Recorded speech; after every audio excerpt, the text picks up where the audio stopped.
بسم الله الرحمن الرحيم.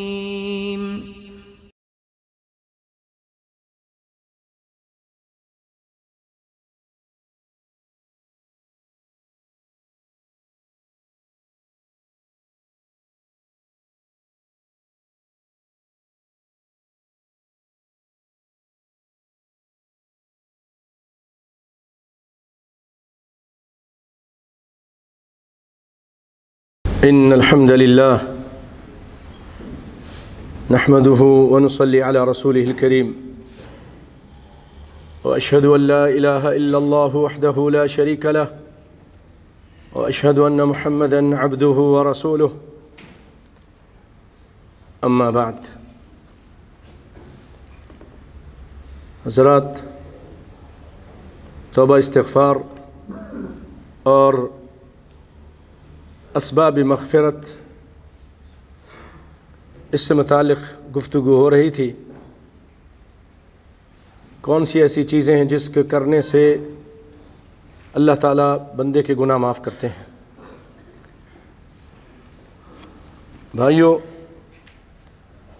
کچھ چیزیں آپ کے سامنے بیان کی تھیں جس میں خاص طور پر بندے کی توحید کو اپنانے کی وجہ سے کہ بندہ یہ عقیدہ بنا لے کہ اللہ وحدہ لا شریک ہے، اس کے ساتھ کوئی شریک نہیں ہے اور اس کے ساتھ شرک نہیں کرتا. اللہ کی ذات میں، اللہ کی صفات میں، اس کے اسماء میں. تو اللہ تعالیٰ ایسے بندے کے بارے میں فرماتے ہیں کہ اگر تو زمین بھر کر گناہ لے کر آئے اور میرے ساتھ تو نے شرک نہ کیا ہو تو میں اتنی ہی مغفرت لے کر تجھ سے ملوں گا. اس سے متعلق پچھلے جمعے گفتگو ہوئی تھی. آج اسی سلسلے کو آگے بڑھاتے ہیں. بھائیو، اسی عقیدے میں جہاں توحید بہت اہم ہے بندے کی نجات کے لیے، مغفرت کے لیے، وہیں پر رسول اللہ صلی اللہ علیہ وسلم کی اطاعت بھی بہت ضروری ہے. آپ کی اطاعت، آپ کی بات ماننا، آپ کے طریقے کو اپنانا. بھائیو، یہی تو وہی چیز ہے. اعمال کی قبولیت کے لیے دو اہم شرطیں ہیں. ایک اخلاص، خالص لوجہ اللہ، آپ وہ کام کریں اللہ کے رضا کے لیے. اور دوسری رسول اللہ کی اس کام میں اطاعت ہو، موافقت ہو، آپ کی اتباع ہو، وہ کام آپ کے طریقے کے مطابق ہو. آپ نماز پڑھتے ہیں، خالص اللہ کے لیے پڑھیں اور نبی کے طریقے پہ پڑھیں تو وہ نماز قبول ہوگی. اخلاص نہیں ہے، نہیں قبول ہوگی.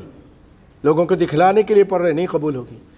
اخلاص کے ساتھ پڑھتے ہیں لیکن نبی کے طریقے سے ہٹ کر پڑھ رہے ہیں، اپنے باپ دادا کے طریقے پہ پڑھ رہے ہیں، وہ بھی قبول نہیں ہوگی. تو اسی عقیدے سے متعلق بہت اہم بات کرنے لگا ہوں اور وہ کوئی معمولی بات نہیں ہے.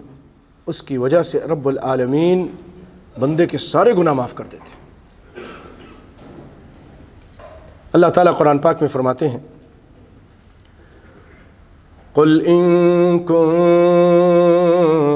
تُحِبُّونَ اللَّهَ فَاتَّبِعُونِي يُحْبِبْكُمُ اللَّهُ وَيَغْفِرْ لَكُمْ ذُنُوبَكُمْ واللہ غفور رحیم. قل، کہہ دیجئے اے پیارے پیغمبر صلی اللہ علیہ وسلم، ان کنتم تحبون اللہ، اگر تم اللہ سے محبت کرتے ہو،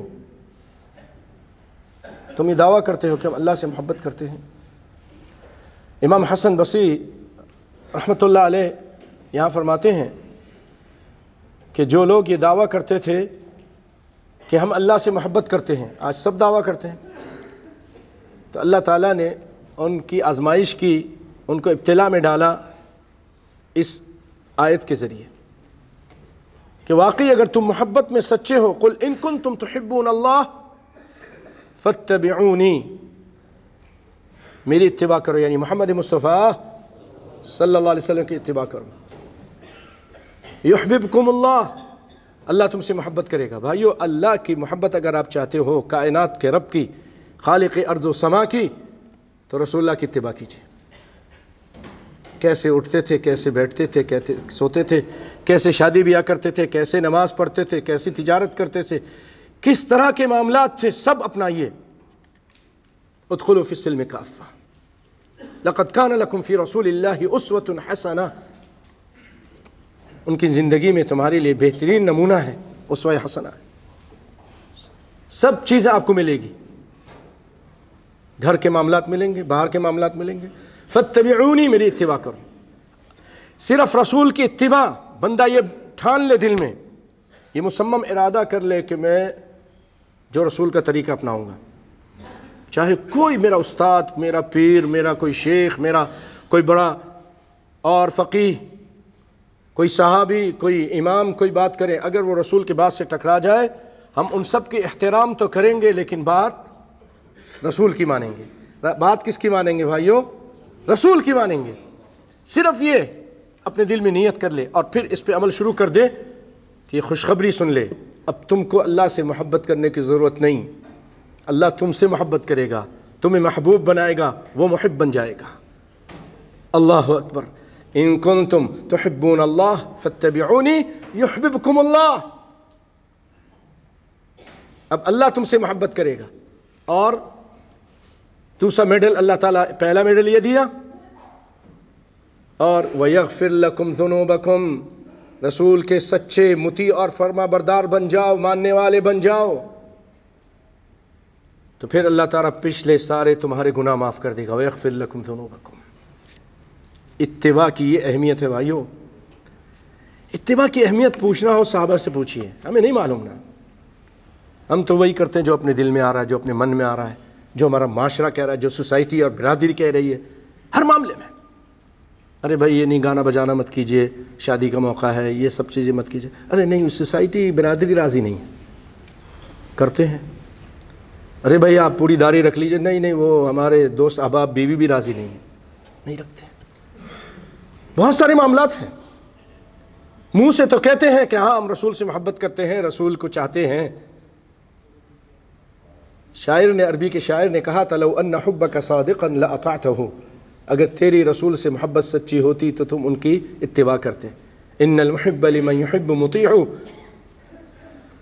کیونکہ جو جس سے محبت کرتا ہے، جس سے محبوب اپنے محبوب کی اتباع کرتا ہے. تم کیسے اتباع کرتے ہو؟ بات ہی نہیں مانتے. رسول کا چہرہ نہیں پسند ہم کو، رسول کی عادات نہیں پسند، رسول کا عقیدہ نہیں پسند، رسول کی نماز نہیں پسند. اپنی مرضی کی نماز پڑھتے نہیں جی، جیسے ہمارے ملک میں پڑھتے ہیں ہم نے وہی پڑھنا ہے. ہمارے مولوی صاحب نے جو بچپن میں سکھا دیا تھا، ارے بھائی قرآن میں، حدیث میں یہ سارا طریقہ موجود ہے، آپ اس طرح پڑھیے. اگر آپ کو اللہ کے اس کے رسول سے سچی محبت ہے تو اللہ کے رسول کی اتباع کیجئے، تو اللہ تعالیٰ آپ کے گناہ معاف کر دے گا. میں یہ کہہ رہا تھا، صحابہ کرام سے پوچھیے. صحابہ کرام میں عبداللہ بن عمر، وہ عظیم صحابی ہیں. ایک مرتبہ حج سے واپس آ رہے تو اپنے ساتھیوں سے الگ ہو کے ایک جگہ جا کے بیٹھ گئے. کہا بھئی آپ کیوں بیٹھ گئے یہاں پر؟ آپ نے حاجت بھی نہیں کی، جیسے پیشاب کرتے ہیں ایسے بیٹھ گئے. کہا آپ نے ایسا کیوں کیا؟ کہا جب رسول اللہ حج سے واپس آ رہے تھے، یہاں اس جگہ پہ آپ نے حاجت فرمائی تھی، مجھے حاجت نہیں تھی، لیکن صرف آپ کی اتباع کرتے ہوئے میں نے کہا چلو یہاں بیٹھ جاتے ہیں. یہ ایک شوق تھا ان کا. عبداللہ بن مسعود رضی اللہ تعالیٰ عنہ، عبداللہ بن مسعود فقیہ الامہ، آپ صلی اللہ علیہ وسلم خطبہ ارشاد فرما رہے ہیں اور آپ نے فرمایا لوگوں بیٹھ جاؤ. لوگوں کو آواز دی بیٹھ جاؤ. کھڑے تھے لوگ، جمعے کے دوران بیٹھ جانا چاہیے، تو وہ نہیں، لوگ بیٹھے نہیں تھے. آپ نے کہا تو وہ جو راستے پہ تھے بیٹھ گئے، ادھر ہی بیٹھ گئے. آپ نے دیکھا عبداللہ آگے آ جاؤ، تو عبداللہ کھڑے ہو کر نہیں، گھسٹ کر آگے آ رہے ہیں، بیٹھے بیٹھے آگے آ رہے ہیں. بعد میں پوچھا کیا بات ہے، ایسا کیوں کیا؟ کہا جب آپ نے کہا کہ عبداللہ بیٹھ جاؤ تو عبداللہ کے ٹانگوں میں طاقت نہیں رہی کہ وہ اس کو کھڑا رکھے، میں بیٹھ گیا، راستے میں بیٹھ گیا. یہ اطاعت تھی. ادھر حکم محمد ہو صلی اللہ علیہ وسلم، ادھر گردن جھکائی ہو. حدیث آ جائے دنیا کے سارے لوگوں کی بات کو چھوڑ دیجئے، سنت آ جائے دنیا کے سارے لوگوں کو چھوڑ دیجئے. اگر آپ چاہتے ہیں کہ آپ کی بخشش ہو جائے، غور سے سنیے بھائیو، اس نیت سے سنیے کہ میں عمل کروں گا. اللہ تعالی ہم سب کو عمل کی توفیق عطا فرمائے. کہا اچھا میں نے کہا تھا آگے آ جاؤ. کہا اللہ کے رسول آپ نے کہا تھا آگے آ جاؤ، یہ نہیں کہا تھا کھڑے ہو کے آ جاؤ. تو پھر میں بیٹھے ہی بیٹھے آگے آیا. اللہ اکبر اللہ اکبر. یہ ہیں صحابہ کرام بھائیوں. اور بھی بہت ساری مثالیں ہیں. تو اللہ تعالیٰ فرماتے ہیں فاتبعونی یحببکم اللہ ویغفر لکم ذنوبکم واللہ غفور رحیم. پھر آگے فرماتے ہیں قل اطیعوا اللہ والرسول، اللہ کی اطاعت کرو، اس کے رسول کی اطاعت کرو. فإن تولوا، اگر تم پھر گئے نہیں بات مانی، نہ اللہ کی اطاعت نہیں کرتے، رسول کی بھی اطاعت نہیں کرتے، فإن تولوا فإن اللہ لا يحب الکافرین. اللہ تعالیٰ سورہ آل عمران میں اس آیت میں فرما رہا ہے جو اللہ کی بھی بات نہیں مانتے، رسول کی بھی بات نہیں مانتے، ان کو کافر کہہ رہا ہے. فإن اللہ لا يحب الکافرین، اللہ تعالیٰ کافروں کو پسند نہیں کرتا. وہ ہمارا محتاج نہیں ہے، تمہارا فائدہ ہے. بھائیو ایک اور آیت ہے بہت اہم ہے، وہ بھی آج جمعے میں پڑھی ہے. اللہ تعالیٰ فرماتے ہیں یا ایھا الذین آمنوا، اے ایمان والو، ان تتقوا اللہ، اگر تم اللہ سے ڈرو گے، تقوی اختیار کرو گے. تقوی کس کو کہتے ہیں؟ کہ جو اللہ کہے اور جو اس کے رسول کہیں، جس کا آرڈر دیں اس پہ عمل کرو اپنی طاقت کے مطابق اور اس پہ عمل کرو، اور جس سے منع کرے طاقت کے مطابق اس سے بچو. فاتقوا اللہ ما استطعتم، اس سے بچو، اور جس کا آرڈر دے رہے ہیں وہ کرو.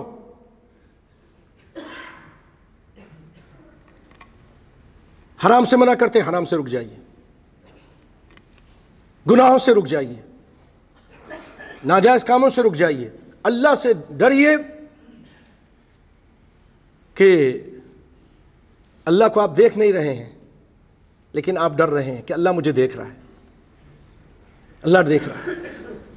جیسے احسان ایک درجہ بتایا آپ نے، پہلے اسلام ہے، اس کے بعد درجہ ایمان ہے، اس کے اونچا اعلیٰ درجہ ہے احسان کا. اسلام، ایمان اور آخری اور اعلیٰ سب سے عرفہ درجہ ہے احسان کا. احسان یہ ہے ان تعبد اللہ کأنک تراہ، تم عبادت اس طرح کرو جیسے اللہ کو دیکھ رہے ہو. فإن لم تکن تراہ فإنہ یراک، اگر اتنی تمہارے اندر ایمانی قوت نہیں ہے کہ تم اللہ کو دیکھ رہے ہو تو اتنا یہ احساس پیدا کرو کہ اللہ مجھے دیکھ رہا ہے. جب بندے کے اندر یہ احساس پیدا ہو جائے گا کہ اللہ مجھے دیکھ رہا ہے، اس کی آنکھ وہ میری نگہبانی کر رہی ہے، مجھے دیکھ رہی ہے، نگرانی کر رہی ہے، تو کوئی بندہ گناہ کرے گا؟ کوئی بھی زنا کی طرف جائے گا، شراب کی طرف جائے گا، سود کی طرف جائے گا، گانے بجانے کی طرف جائے گا، ڈرے گا کہ میرا اللہ دیکھ رہا ہے، خالق کائنات ہے، پھر انتقام لے، مجھے کہیں کا نہ چھوڑے، میں کیا کر سکتا ہوں؟ میرے گردے فیل کر دے، میرے دل کو ناکارہ کر دے، دماغ خراب کر دے، مجنون بنا دے. ایسا ہوتا ہے. انتقام لیتے ہیں اللہ رب العالمین پھر بندے سے. جو باغی بن جاتا ہے پھر انتقام لیتے ہیں، کچھ بھی میرے ساتھ کر سکتا ہے، تو وہ ڈرے گا، اللہ سے ڈرے گا. یہ ہے تقوی بھائیوں. اللہ سے ان الذین یخشون ربهم بالغیب، جو اللہ سے بغیر دیکھے بن دیکھے ڈرتے ہیں، لہم مغفرہ، ان کے لیے مغفرت ہے. بخشش چاہتے ہو، اللہ کا تقوی اختیار کرو، اللہ سے ڈرو. کوئی نہیں دیکھ رہا ہے، دودھ میں جتنا پانی ملا دوں اللہ تو دیکھ رہا ہے. 2 نمبر مال جتنا میں ملا دوں کوئی نہیں دیکھ رہا، کسی کو پتہ نہیں چلے گا، اللہ تو دیکھ رہا ہے. زمین پہ قبضہ کر لوں، بچے یتیم ہو چکے ہیں، باپ نہیں ہے، کسی کو کچھ پتہ نہیں ہے، یہ زمین ان کی ہے، لیکن ٹھیک ہے، اللہ تو دیکھ رہا ہے. کتنا قرض لیا ہوا تھا، ارے یتیم بچے ہیں، نہیں وہ تو مر گیا، کوئی لکھت پڑھت بھی نہیں ہے، کھا جاؤ، کھا جائے گا نا. یہ تقوی نہیں ہے. اب بیٹھ کے دعائیں مانگ رہا ہے، نہیں، فائدہ نہیں. ہاں جو اللہ سے بن دیکھے ڈرتا ہے،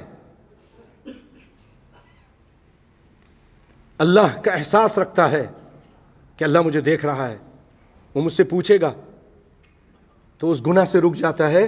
ان کے لیے مغفرت ہے. اب مغفرت چاہتے ہیں نا، مغفرت کا بیان چل رہا ہے نا، اسباب مغفرت ہے. یہاں بھی ان تتقوا اللہ، اگر تم اللہ سے ڈرو گے، یجعل لکم فرقانا، اللہ تم کو فرق کرنے کی ایک چیز دے گا، فرقان عطا کرے گا.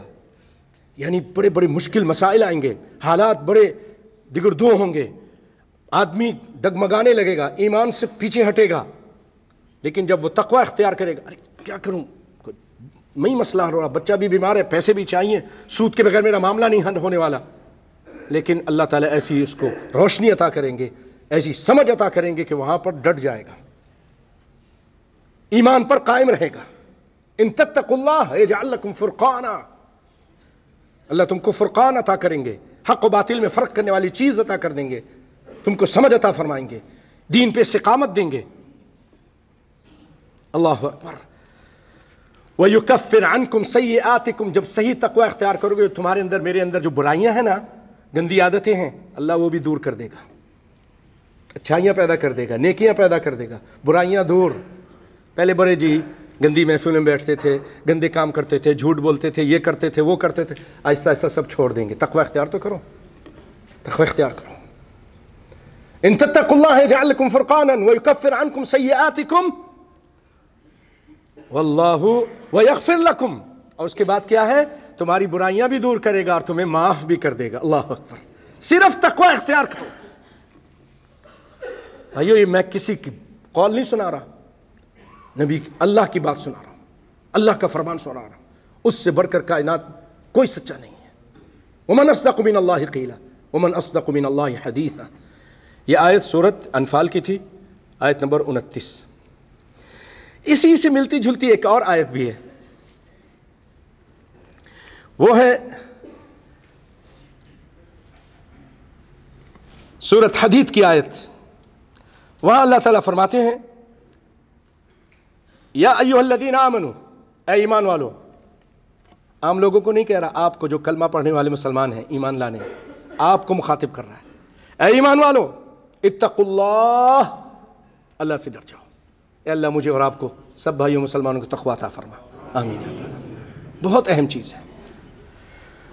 وآمنوا برسولہ، اس کے رسول پر ایمان لے آؤ، یعنی محمد صلی اللہ علیہ وسلم پر ایمان لے آؤ. تقوی بھی اختیار کرو، اللہ سے ڈرو، گناہوں سے بچو، نافرمانی سے بچو، اور رسول پر ایمان لے آؤ.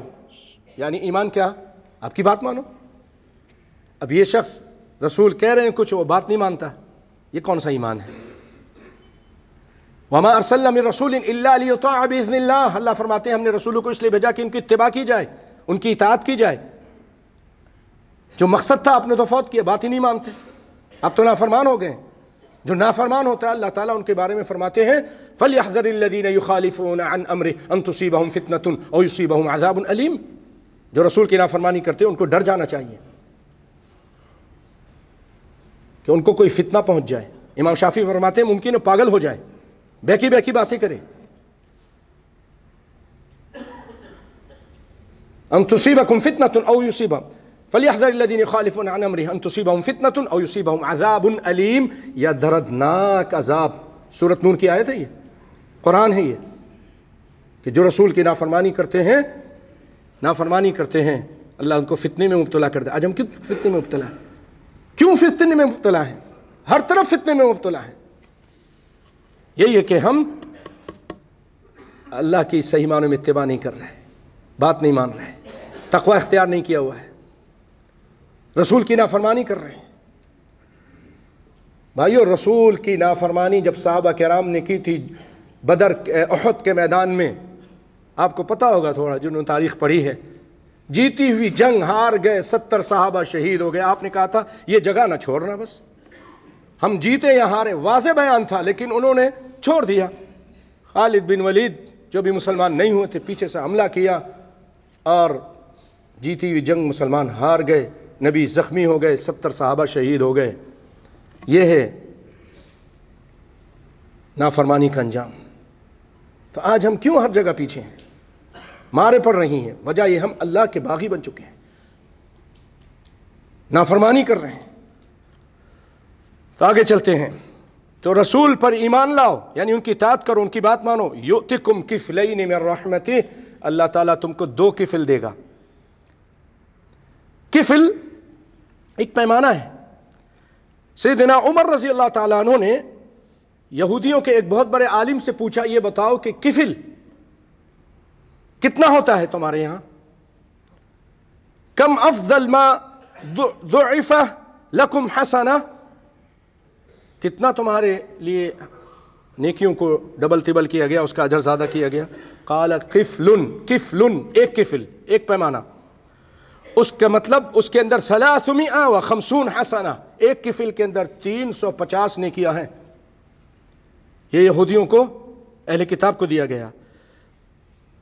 تو آپ نے سیدنا عمر بن خطاب رضی اللہ تعالیٰ عنہ نے فحمد اللہ علی انہ اعطانا کفلین، انہوں نے شکر ادا کیا کہ اللہ تعالیٰ نے تم کو ایک کفل دیا، ہم کو 2 کفل دیے.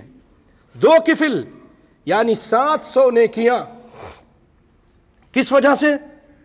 اگر تم تقوی اختیار کرو اور رسول پر ایمان لے آؤ یعنی ان کی بات مانو، تو اللہ تعالیٰ تم کو دے گا کفلین من رحمتہ، اپنے رحمت سے 2 کفل عطا کرے گا، اپنے رحمت کے خزانے دے گا تم کو. وَيَجْعَلْ لَكُمْ نُورًا، تم کو ایسا نور عطا کرے گا، يَمْشُونَ بِهِ، اس پر چلو گے، دنیا میں کے معاملات بھی تمہارے سامنے روشن ہو جائیں گے. صحیح دیکھو گے، صحیح فیصلہ کرو گے، صحیح طریقے پہ چلو گے. اگر تقوی اختیار کرو گے، تم اللہ کے بنو گے، اللہ تمہارا بن جائے گا، تمہارے دشمنوں کو ذلیل و خوار کر دے گا. تم اللہ کے بنو تو صحیح. من کان للہ کان اللہ لہ، جو اللہ کا ہو جاتا ہے ہر معاملے میں، وہ اللہ کے رضا اور ناراضگی کو سامنے رکھتا ہے، تو اللہ پھر اس کا بن جاتا ہے، اس کے معاملات کو صحیح کر دیتا ہے. تو تم کو کفل عطا کرے گا. نوراً تمشون بہ، نور، قیامت کے بھی اس نور پہ چلو گے، اس پل صراط پر. جب گھپ اندھیرا ہوگا، تلوار سے زیادہ باریک، اس کی دھار سے زیادہ باریک وہ پل، اور نیچے جہنم ہے، دہکتی ہوئی آگ ہے. وہاں لوگ کہیں گے، جو نور والے ہوں گے مسلمان، اور پیچھے جو منافقین ہوں گے نافرمان، وہ کہیں گے انظرونا نقتبس من نورکم، ٹھہرو ذرا روشنی چاہیے، تمہاری روشنی میں نظر آئے گا راستہ، ورنہ ہم بھی گر جائیں گے جہنم میں. وہ کہیں گے قیل ارجعوا وراءکم فالتمسوا نورا، جاؤ پیچھے جا کر دنیا سے اپنا نور لے کر آؤ. اب یہ نور نہیں ملے گا یہاں پر، ہمارے نور سے تمہارا کوئی فائدہ نہیں، اپنا نور لاؤ، اپنا نور پیدا کیجئے تقوی کے ذریعے، رسول کی اطاعت کے ذریعے. وَيَغْفِرْ لَكُمْ ذُنُوبَكُمْ، جب آپ اللہ سے ڈریں گے، رسول کی اطاعت کریں گے، رسول کی بات مانیں گے، سچ مچ میں ایمان لائیں گے، اللہ تعالیٰ پھر نور بھی دے گا، کفل بھی دے گا، اور گناہ بھی معاف کر دے گا. یغفر لکم ذنوبکم. سبحان اللہ بھائیو، صرف تقوی مانگ رہا ہے اللہ تعالیٰ آپ سے کہ مجھ سے بن دیکھے تم ڈرو، میری بات کو مانو، میری اطاعت کرو، میرے رسول کی اطاعت کرو. میں کیا کر دوں گا؟ تم کو 2 کفل عطا کروں گا اور نور عطا کروں گا، اور تمہارے گناہوں کو معاف کر دوں گا. واللہ غفور رحیم، اور اللہ تعالیٰ معاف کرنے والا اور رحم کرنے والا ہے. تم کو معاف کرنے کے بعد تم سے پیار بھی کرے گا. معاف کرنے کے بعد نہیں کہہ دے گا چلے جاؤ، دفع ہو جاؤ، آئندہ نہیں آنا، میں تمہاری شکل بھی نہ دیکھوں، بہت تم نے گناہ کی ہیں. نہیں، وہ کہے گا، پیار کرے گا، اچھا میرے بندے تو مجھ سے معافی مانگتا ہے، ٹھیک ہے میں تجھے معاف بھی کرتا ہوں، تجھے اپنا بھی بناتا ہوں، اپنا دوست بنا لیتا ہوں. پیارے بھائیو، اس کے بعد جو بیان چل رہے ہیں اس میں سے ایک حدیث سنا کے اپنی بات کو ختم کرتا ہوں. کائنات کے امام صلی اللہ علیہ وسلم فرماتے ہیں، سب مغفرت ذنوب کے بارے میں، کہ جب بندہ وضو کرتا ہے، مسلمان بندہ ہے، مومن بندہ، جب اپنے چہرے کو دھوتا ہے، وضو بھی نبی کے طریقے پہ کیجئے، تو جب آپ اپنے چہرے دھوئیں گے، خرج من وجہہ کل خطیئۃ نظر الیہا بعینیہ مع الماء او مع آخر قطر الماء، جب چہرہ دھوتا ہے اس کے چہرے سے سارے گناہ دھل جاتے ہیں، گر جاتے ہیں. پانی کے ذریعے آنکھوں سے جو گناہ کیا اللہ تعالیٰ اس کو معاف کر دیتا ہے. اللہ اکبر. پانی کے آخری قطرے سے بھی وہ گناہ جھڑتے جاتے ہیں. اور جب ہاتھ دھوتا ہے تو اس کے ہاتھ سے بھی گناہ گر جاتے ہیں جو اس نے اس ہاتھوں سے کیا تھا. اور جب وہ اپنے پاؤں دھوتا ہے تو اس کے پاؤں سے بھی یہ سارے گناہ گر جاتے ہیں جس پاؤں سے چل کر یہ گناہ کی طرف گیا تھا. یہاں تک کہ یخرج نقیا من الذنوب، وضو کر، صرف وضو کرتا ہے لیکن وضو نبی کے طریقے کا ہوتا ہے. بسم اللہ پڑھ کے کیجئے، اور جس طرح نبی نے کیا. پانی زیادہ اسراف مت کیجئے، تھوڑا پانی بھائیو. اسراف آپ، ان اللہ لا يحب المسرفین. بعض لوگ ٹوٹی کھول کر بس لگے ہوئے ہیں. 3 مرتبہ سے زیادہ دھونے والا ظالم ہے اور مسیح ہے. 3 مرتبہ، اس سے کم ٹھیک ہے، 1 مرتبہ 2 مرتبہ چلے گا، 3 سے زیادہ نہیں. اور بہت زیادہ اسراف نہیں، تھوڑا پانی کھولیے. اب وہ برش کر رہے ہیں اور پانی کھلا ہوا ہے. دیکھیے کتنے لوگوں کے پاس پانی نہیں ہے، پینے کے لیے پانی نہیں ہے. بیمار، ایسا خراب پانی ہے کہ بیمار ہو جاتے ہیں، ہیضہ ہو جاتا ہے. تم کو صاف ستھرا پانی ملتا ہے، وہ ضائع کر رہا ہے. اور پھر نبی کے طریقے کے مطابق کیجئے. نبی صلی اللہ علیہ وسلم سے کسی حدیث میں یہ گردن کو کاٹنا کہیں ثابت نہیں. یہ جو گردن کاٹتے ہیں نا، ہاں یہ لے کر یہاں لے کے گئے، واپس لے کر آئے اور کانوں میں انگلی ڈالی اور یہ انگوٹھے سے کانوں کے پیچھے پھیرا، لیکن یہ پیچھے جو اس طرح گدی میں پھیرتے ہیں کسی رسول صلی اللہ علیہ وسلم کی حدیث سے ثابت نہیں ہے. اور پھر جب آپ یہ پڑھیں گے دعا، انشاءاللہ وہ بعد میں بتاؤں گا، تو بھائیو یہ وضو کر کے آپ نماز سے پہلے گناہوں سے پاک ہو گئے ہو. اللہ اکبر. انشاءاللہ اس کے بعد جو باتیں ہیں وہ آئندہ سناؤں گے. اللہ تعالیٰ مجھے اور آپ کو عمل کرنے کی توفیق عطا فرمائے. اللہ تعالیٰ ہم سب کے گناہوں کو معاف فرما دے. اے اللہ مسلمانوں کو عزت عطا فرما. اللهم اعز الاسلام والمسلمين واذل الشرك والمشركين. اللهم دمر اعداء الدين واجعل هذا البلد امنا مطمئنا سخاء رخاء وسائر بلاد المسلمين. اللهم آمنا في أوطاننا وأصلح أئمتنا وولاة أمورنا. اللهم وفقهم لما تحب وترضى وهيئ لهم بطانة صالحة يا رب العالمين. اللهم اغفر للمؤمنين والمؤمنات والمسلمين والمسلمات الأحياء منهم والأموات إنك سميع قريب مجيب الدعوات. اللهم فرج هم المهمومين ونفس كرب المكروبين واقض الدين عن المدينين واشف مرضانا ومرضى المسلمين. اللهم إنا نسألك الجنة وما قرب إليها من قول أو عمل ونعوذ بك من النار وما قرب إليها من قول أو عمل. ربنا آتنا في الدنيا حسنة وفي الآخرة حسنة وقنا عذاب النار.